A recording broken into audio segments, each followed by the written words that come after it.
official, GPT-5 is finally here. And perhaps the biggest news is that it's readily available on the free tier. This means hundreds of millions, possibly even 1 billion people, will soon interact with what OpenAI claims is a significantly more intelligent AI. But if you, like many of us, watched the live stream or caught the initial demos, you might have felt a little underwhelmed. We saw some truly baffling graph presentations, and even a moment where the model hallucinated while discussing how it hallucinates less. It would be easy to just poke fun at these missteps, but the truth is, GPT-5 is actually a remarkably capable model. So, let's dive into my first impressions. First up, my own trick question benchmark, which many refer to as a logic test. I can confirm GPT-5 absolutely dominates the public questions of SimpleBench. Early tests showed it getting answers right that no other model had ever managed. Initially, I thought this was a game changer, something that would send ripples through the AI community. However, for those new to AI, it's crucial to understand that model performance heavily relies on its training data. I suspect some of these public SimpleBench questions might have inadvertently found their way into GPT-5's training set, not maliciously, but through the vast amount of internet data it consumes, like Reddit forums. What's more, in our broader, more rigorous testing, GPT-5 isn't quite setting new records. While I honestly expected scores around 70%, current results hover between 57 and 58% across multiple runs.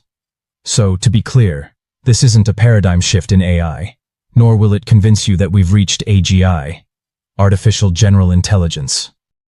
In fairness to OpenAI, Sam Altman recently tweeted that while they could release far smarter models, their primary focus right now is real-world utility, mass accessibility, and affordability. On that front, they've definitely delivered. The API prices for GPT-5 are incredibly competitive, even undercutting models like Claude 4 Sonnet. This mass accessibility is truly a significant step. Now, let's talk about hallucinations. OpenAI made a big deal about GPT-5 hallucinating less, claiming a 44% reduction in major factual errors compared to previous versions. However, I became skeptical when the live stream showcased a host of unfamiliar benchmarks instead of the established ones we typically use. One of the most widely cited benchmarks for a hallucination is SimpleQA, which involves short factual questions prone to such errors. On SimpleQA, GPT-5's performance is only marginally better than GPT-3, perhaps if you squint hard enough. While it's fair to say it hallucinates a bit less, it's crucial to remember that like all current models, GPT-5 will still produce a major incorrect claim around 5% of the time, especially on the types of questions users frequently ask. One area OpenAI truly wanted to spotlight was software engineering, specifically through the SweetBench Verified benchmark. This is where things get interesting because OpenAI essentially took aim directly at Anthropic. SweetBench Verified was the primary benchmark Anthropic cited as proof that their latest model, Claude 3.5 Opus, was the frontier model in this domain. Now, putting statistical error bars aside, GPT-5 appears to be objectively better. In my own tests, using tools like Cursor, I immediately noticed a difference. When pitting GPT-5 against Claude 4 Sonnet, GPT-5 was consistently superior, even identifying bugs that Sonnet claimed weren't there. This could be a challenging time for Anthropic, given how much revenue they derive from professional developers and vibe coders. It might sound like hype, but I genuinely understand why one of the presenters said he trusts GPT-5 more with coding tasks. Beyond coding, if your technical questions involve images, charts, or tables, GPT-5 looks incredibly promising. On benchmarks like MMU, which heavily feature visual data, GPT-5 is outperforming even the much slower and less accessible Gemini DeepMind.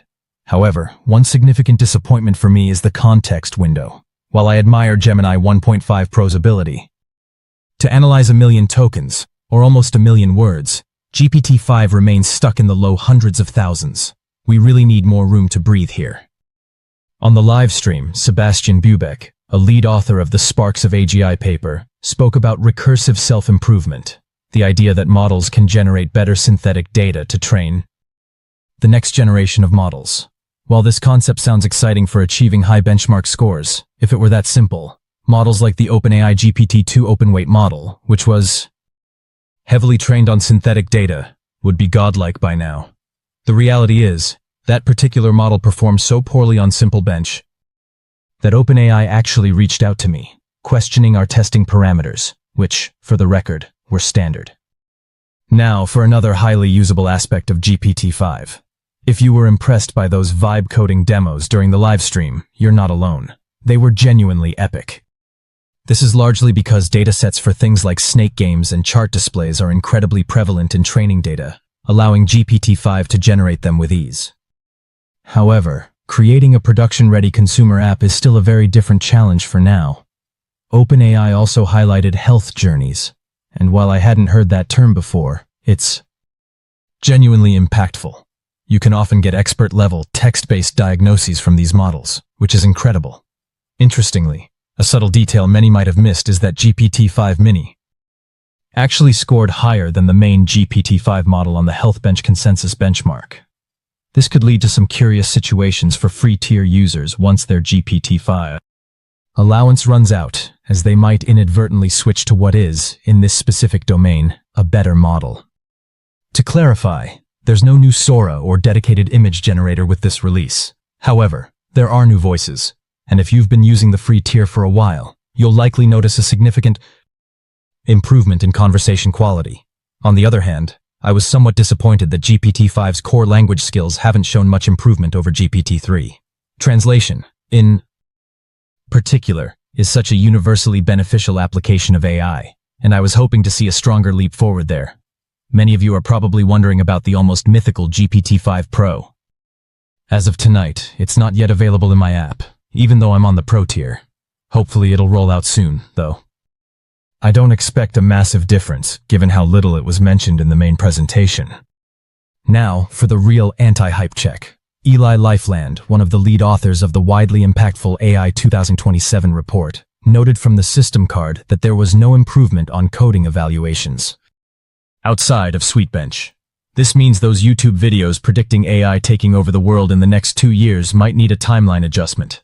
We'd expect to see significant improvements from GPT-5 in areas like machine learning engineering benchmarks, but we're simply not seeing it. What about OpenAI's internal benchmarks, like OpenAI pull requests? This tests GPT-5's ability to handle mundane tasks performed within OpenAI itself. While I won't dive deep, the increments here are minimal, no major leaps from GPT-3. The same goes for the ability of models to replicate state-of-the-art AI research, tested on OpenAI's own PaperBench. Again, not a huge step forward. Then there's arguably the most fascinating benchmark of all. Can AI models overcome any of 20 real internal research and engineering bottlenecks encountered at OpenAI?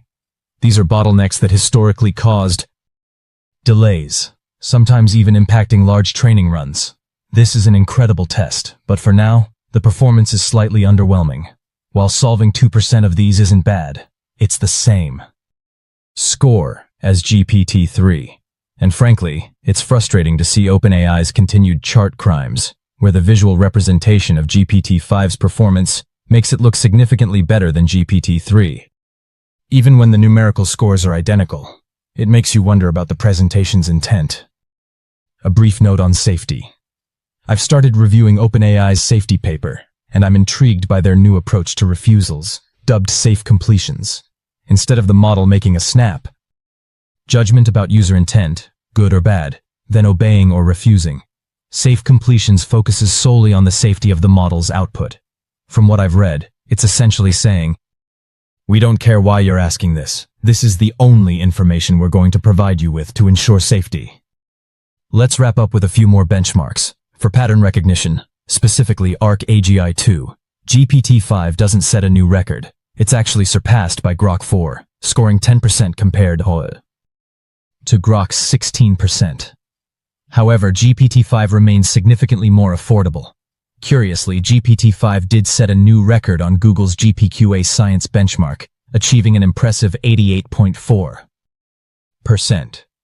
Yet this was barely mentioned across their website, livestream, or system card, despite GPQA being one of the most highly cited benchmarks for intelligence in 2024. Seeing this, alongside other models scoring so highly, does raise concerns about benchmark maxing. where models are potentially optimized to ace specific tests, rather than showing broader intelligence. Finally, a practical note. Unless you're on the Pro tier, the model selector interface is getting much simpler. All previous models are now deprecated. While this cleans up the clutter, it's not great news if you had a particular older variant you preferred. So, that's my initial assessment of GPT-5. What are your thoughts? For me, this release feels like a truly poignant moment in the history of AI. I've been making videos discussing what GPT-5 might be like for over 2 years now, and many of you watching have been on this journey with me. Thank you for your incredible support. Would the me of 2 years ago have been utterly blown away by GPT-5 as it stands today? Honestly, I'm not entirely sure. It's certainly powerful, but perhaps not the groundbreaking leap some might have envisioned. The real question now is, will we all be completely astounded by GPT-6 or GPT-7 in the future? Only time will tell. Thank you so much for watching. Don't forget to leave your comments below, and I'll catch you in the next one.